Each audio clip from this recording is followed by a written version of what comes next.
Alrighty, pals. My name is Daniel Backer. This is Lawrence Backer. He is my son, and this is Write Better Stories. Let's get right into it today. I don't need to tell you about my life. I want to give a recommendation for a book that had a great impact on me at a very critical time in my life. I moved from Los Angeles to Kansas City in February of 2018 because I was going through a personal crisis and a financial crisis, and that I ran out of money.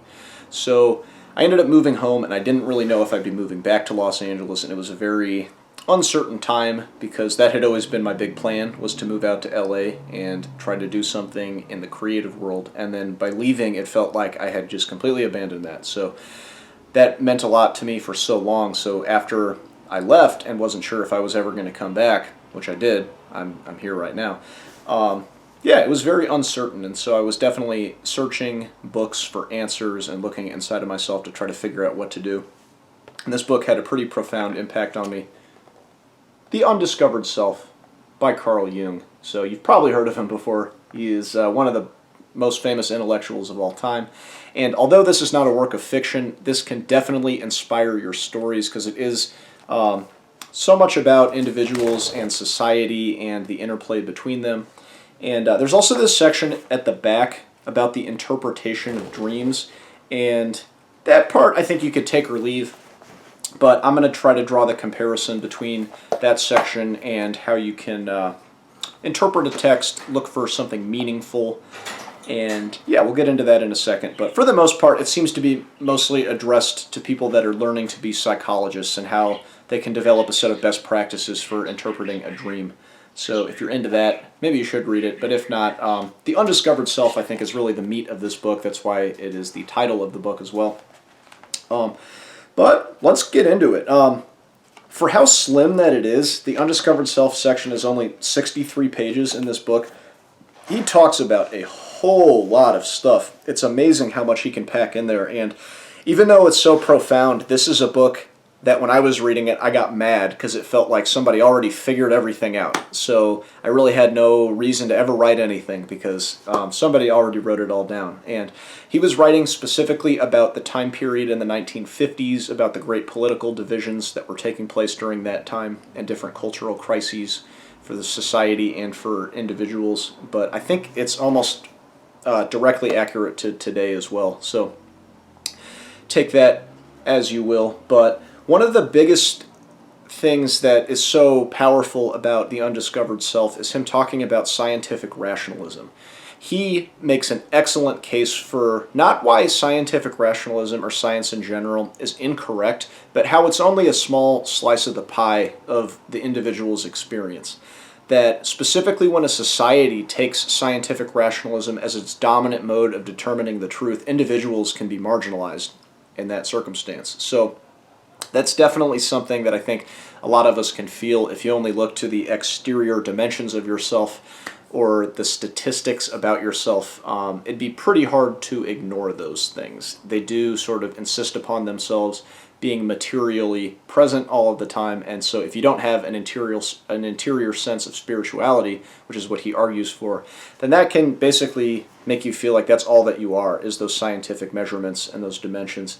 And he does this really cool example that I think illustrates this concept pretty neatly, specifically critiquing statistics and averages, that if you have a handful of stones and the average weight of the stones is 5 grams, but none of the individual stones is 5 grams, then that average is not necessarily representative of what the actual objects are that you have. And so we can think that when we have statistics and scientific understandings of things that we do have the truth, but the actual things in our experience and our field of perception at any given time might not really have anything to do with that. So I think what he talks about here, referring to this, is that science is this sense of totality and exactness, whereas reality and the material world around you is all about uniqueness, irregularities, the rough edges on things. And so I think, just to be clear, he's not necessarily trying to say that science is incorrect, but just that it's insufficient for individuals to understand themselves, and that even worse than being insufficient, it can actually make you feel like shit, like you don't really matter at all.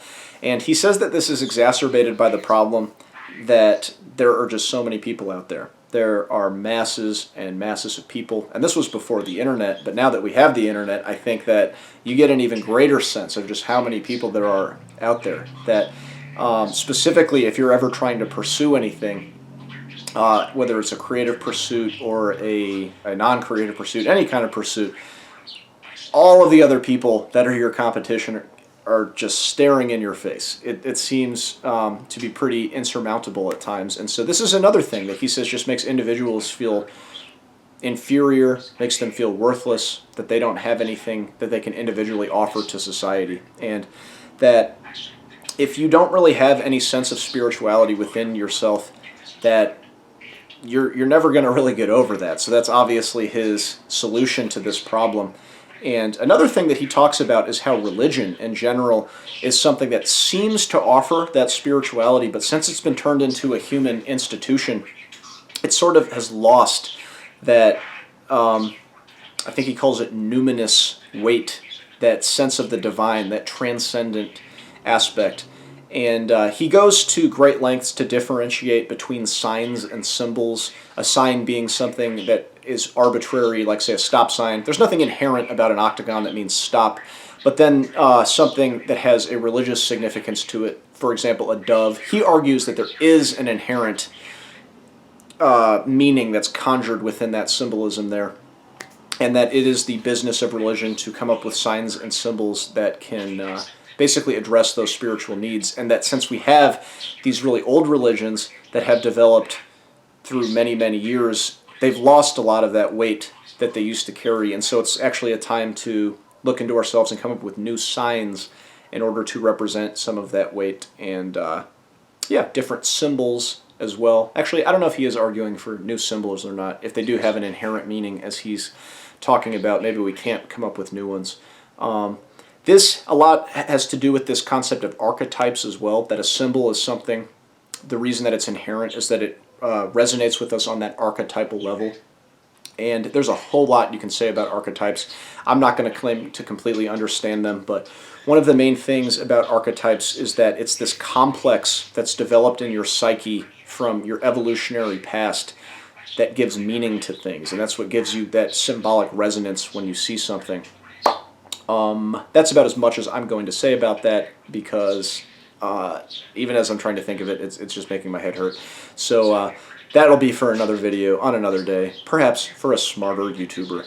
But I wrote down a whole lot when I was reading this, because it was just constantly, it's one of those experiences when you're trying to take notes of your favorite parts, and then you end up just copying down the whole book, because it's all so good. It's very dense, but also pretty readable as well. So let me just point out some of my favorite parts so far. I'd already mentioned that science is something that gives you this sense of totality, this sense of completeness, but then he talks about how reality is nothing but exceptions and irregularity and the rough edges. So that's a part worth repeating, also just because it's the first thing that I read when I looked down at my notes. He also says that in a society that rejects religion, basically the moral responsibility of the individual is passed on to the state. So this is an enormous concern that that takes what I said about individuals not feeling that they have any worth a step further, that he's saying that this has real consequences. This isn't just about you feeling bad about yourself as an individual, that a society that's full of individuals that don't feel like they have any worth completely diminish all of their responsibility as well. That they're saying the state is something that is the thing that should govern everything, and all moral responsibility is passed on to that governing body. And specifically, I think he's talking about a society that doesn't have religion rooted within it. Now, again, I don't think he's completely arguing for the fact that religion is something that, especially an organized religion, is something that should have a strong institutional presence within a society, but he's saying when you don't have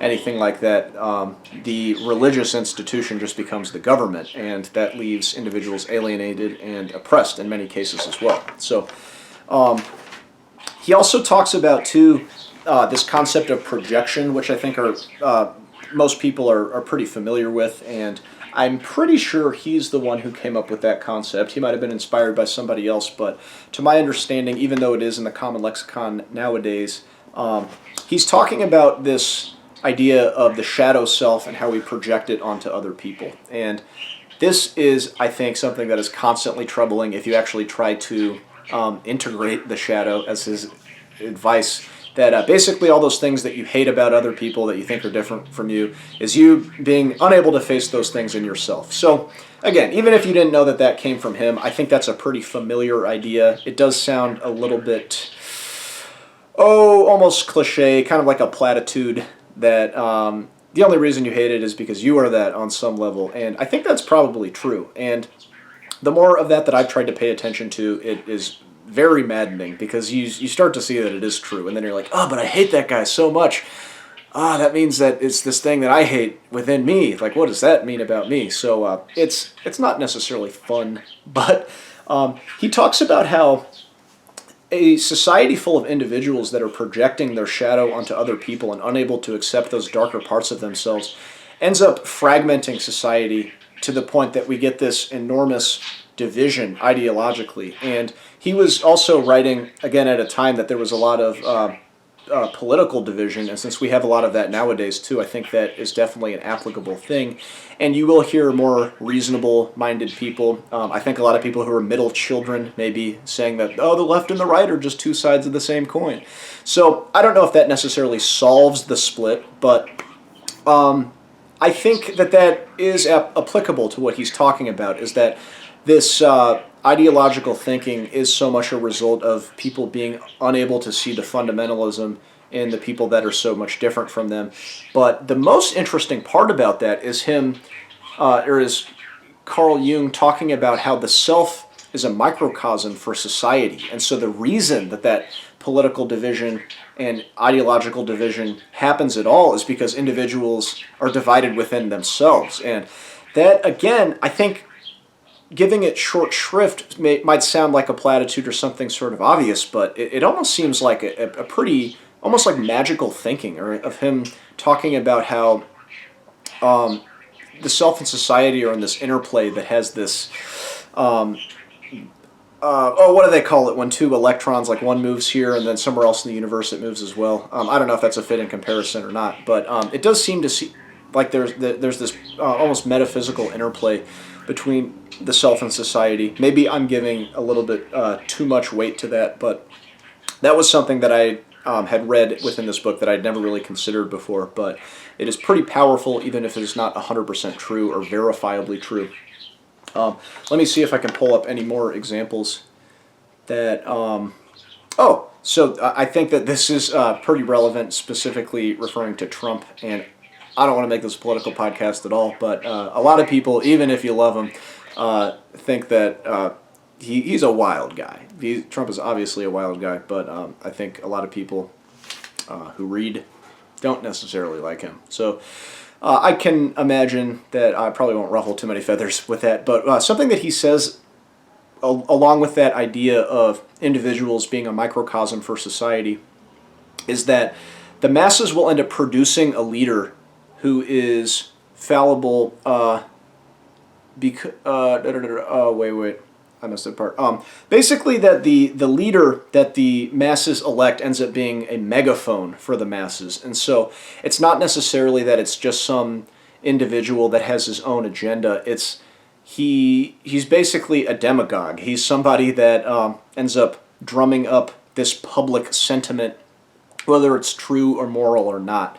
So I thought that was pretty fascinating because it does maybe increase the responsibility that we have when we have a crazy leader who's in charge, that he's not just some random wacko that we decided to elect. He is, on some level, very American.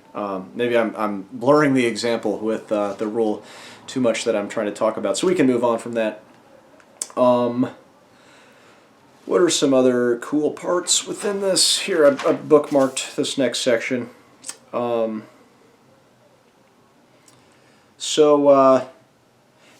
kind of talking more, again, about that individual being the microcosm of society. He talks a lot about the Iron Curtain, Oh, Lawrence loves the Iron Curtain.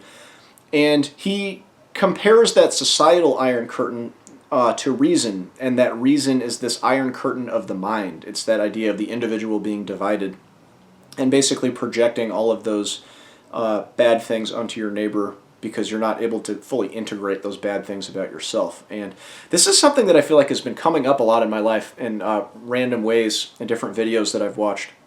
Ow! I project my shadow onto you, Lawrence. This idea of just people resisting identifying with these negative aspects of themselves, whether it's pain or just negative qualities, it's something that we as people just completely resist, and it seems to be the dominant thought within psychology is that you gotta just really shove your face in it. Ow, Lawrence, why are you biting my ear? You never bite my ear. So I lost my train of thought. Lawrence, you know what? I'm going to put you up for adoption. This is the last straw. I can't anymore. Not while I'm working.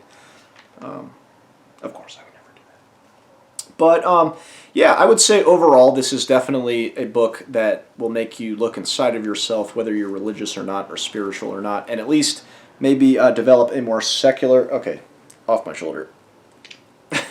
A more secular way of looking inside of yourself so that you're not only using science to understand yourself. So it was very inspirational to me in that regard. Now, I'd also mentioned that I was going to talk about the section at the end of the book about the interpretation of dreams.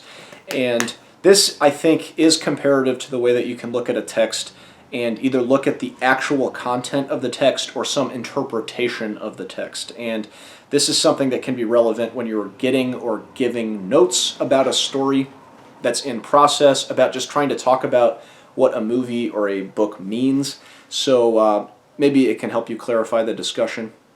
I'm watching Lawrence on the screen. I feel like he's going to bite me again.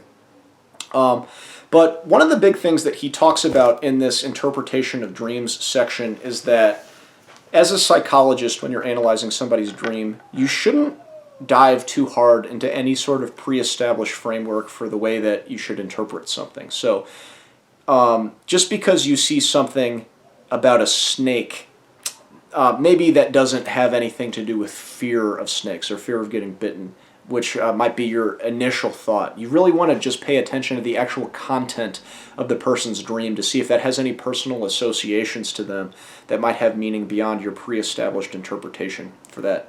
So I'm going to use that example, not necessarily the snake example, but that idea of interpreting dreams in order to talk about the interpretation of the text. Because I think it's pretty easy to come into the interpretation of a script or a piece of fiction with this sort of pre-established way of thinking about things and forefront your own interpretation of it over what's actually inside of the story. And so anytime that you're trying to come up with the meaning behind something, you want to make sure that you're really focusing on the actual content.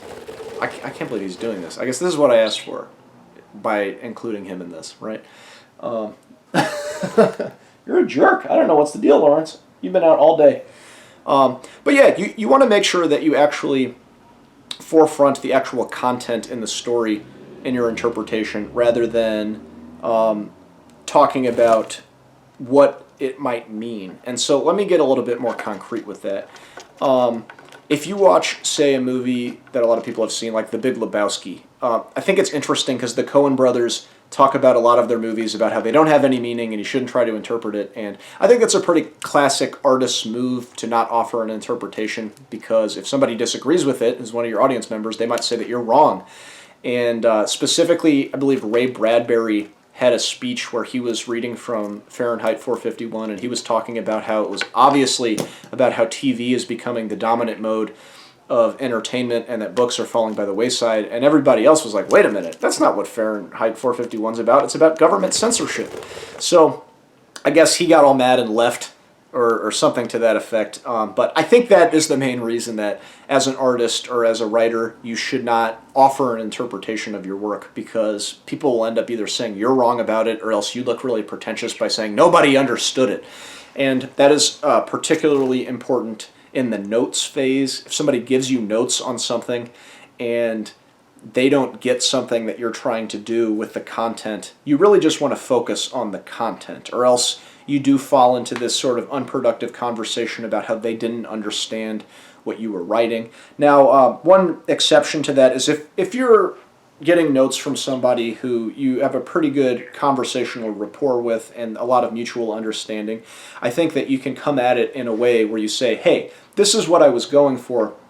Did that come across in the text? And then by all means, talk about meaning and interpretation and text and the interplay between them. But again, you don't want to, it's just not productive. It's a waste of time to tell people that they didn't understand your work. If they didn't get it, great. If they took something from it that you didn't intend, that's the beauty of symbolism and signs. It can mean all different kinds of things. But again, sort of lost my train of thought. All of this does come down to that idea of the difference between interpretation and text, is that obviously the reason that we read stories is to sort of take something from them that's greater than the sum of their parts, beyond mere entertainment. But I would say that even in that case, the entertainment is that thing that is beyond the sum of its parts. So like what it means when you watch Dumb and Dumber is fun and joy. You know, that would be the meaning of Dumb and Dumber, in my opinion, anyway, or one of the meanings of it. But man, I just really went on a long spiraling tangent, didn't I? But, oh, okay, yeah, the Big Lebowski. That was where all of this began. Watching The Big Lebowski, especially if you've seen it a couple times, it definitely does seem to be about a little bit more than just a guy trying to get his rug back. And that is what the Coen brothers say that it's about, if we're to believe them, that it's just a bunch of choices that they made. And that might be true, but there's a lot of very potent imagery that they're working with there. There are nihilists, there are people who are capitalists, there are feminists, a lot of these ideologies that are presenting themselves. You see a lot about the characters' pasts, specifically Walter is somebody who can't get over his ex-wife. We see the dude who is just sort of going through life or abiding within the story. And so just looking at the content of this movie, the text of this movie, beyond any interpretation, it does seem to sort of promise something more than what it's actually about. So I think as a viewer, it can be fun to look inside of that and to offer an interpretation, but any one interpretation of it might be up in the air, but that doesn't mean that the text is necessarily up in the air. For example, if you say that The Big Lebowski is about ice skating, you're wrong. You know, whether you're referring to the text or the interpretation, the actual content ends up determining that it is not about ice skating. And you'd be hard-pressed to come up with a worthwhile interpretation that had anything to do with ice skating. And so I think it's not to say that text and interpretation are completely separate, but yeah, they have to have something to do with each other to a certain extent. And this is a big debate that I know that Jordan Peterson and Sam Harris got into, and they really lost me on a lot of that, because it's definitely a subject that I'm interested in, but when I heard them talking about it, they got into some stuff that was way over my head. But I think that one of the fields of thought on this, and this is more common and less academic than it might seem, is just that, its meaning is whatever you want it to be. It's up in the air. You see this, I see this, we don't know what it is. And that does kind of lead to this idea of that there is no set meaning. There is no content or text that this interpretation comes from. And I don't think that's necessarily the intention, but it can seem like that. So the other side of that argument would obviously be that things do have an inherent meaning. There is this something in there that could be read either incorrectly or incorrectly. And so I think that with most philosophical arguments, it's probably a little bit of both. You know, again, I don't know if you could look at The Big Lebowski and say that it is absolutely about people not able to get over their past. That's the interpretation, and that's what it's about. There's a lot of different interpretations that you can take from that, but just to sort of close off, it seems to be that the text of The Big Lebowski, or the text of any story, is pretty much set, and you can be either right or wrong about it.